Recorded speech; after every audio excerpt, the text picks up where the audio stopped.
घोर कलयुग में स्त्रियां कैसी होगी। कलयुग की स्त्रियां अपनी रुचि के हिसाब से ही आचरण करेगी और हाव भाव विलास में ही उनका मन लगा रहेगा। कलयुग में धन रहित व्यक्ति को बेकार माना जाएगा। विवाह में प्रेम नहीं समझौता होगा। स्त्रियों में लाज लज्जा केवल शून्य मात्रा में ही रह जाएगी। कलयुग में स्त्रियां अपने पति और गुरुजनों का आदर भी नहीं करेगी।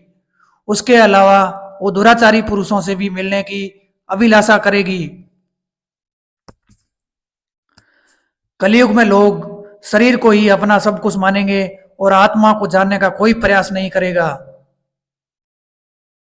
कलयुग में धर्म और कर्म में मानने वालों की संख्या कम हो जाएगी। कलयुग में राजा चोर और चोर राजा जैसा बर्ताव करेगा। कलयुग में लोग रोगग्रस्त होंगे। स्त्री और पुरुष दोनों में ही अधर्मी हो जाएंगे। दोनों ही विवाह धर्म का पालन नहीं करेंगे। कलयुग में व्यभिचार और भ्रष्टाचार चरम पर होगा। केवल धनवान व्यक्ति ही न्याय पा सकेगा और जो न्याय धन नहीं खर्च कर पाएगा उसे न्याय के लिए दर दर की ठोकरें खानी पड़ेगी। कलयुग में कौन व्यक्ति किस व्यक्ति की मदद कर रहा है ये पता नहीं चलेगा। आपको जो सहयोगी दिख रहा है वही पीछे षड्यंत्र कर रहा होगा। कलयुग का दिखावे का युग होगा। लोग सिर्फ दूसरों के सामने ही अच्छा दिखने के लिए धर्म कर्म के काम करेंगे।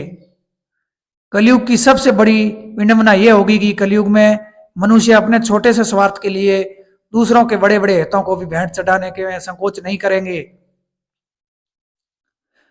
कलयुग में भाई भाई का नहीं होगा और तो और इन संतान भी अपनी माता पिता की नहीं होगी।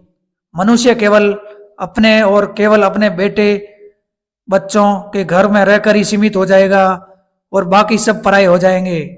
कलयुग में मनुष्य का विचारधारा इतनी गिरी हुई होगी कि मनुष्य दूसरों के दुख में अपना सुख ढूंढेगा। अपने परिवार का पेट पालने के लिए दूसरों की हत्या करने में उसको कोई ग्लानि और कोई संकोच नहीं होगा।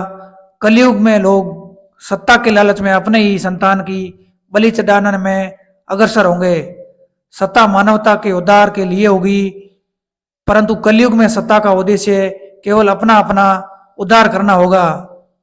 सत्ता का मार्ग अधर्म का मार्ग होगा और सत्ता के कीड़े सारे संसार में खोखला कर देंगे। दिन प्रतिदिन मानवता विवशता की गहरी खाई में गिरती चली जाएगी।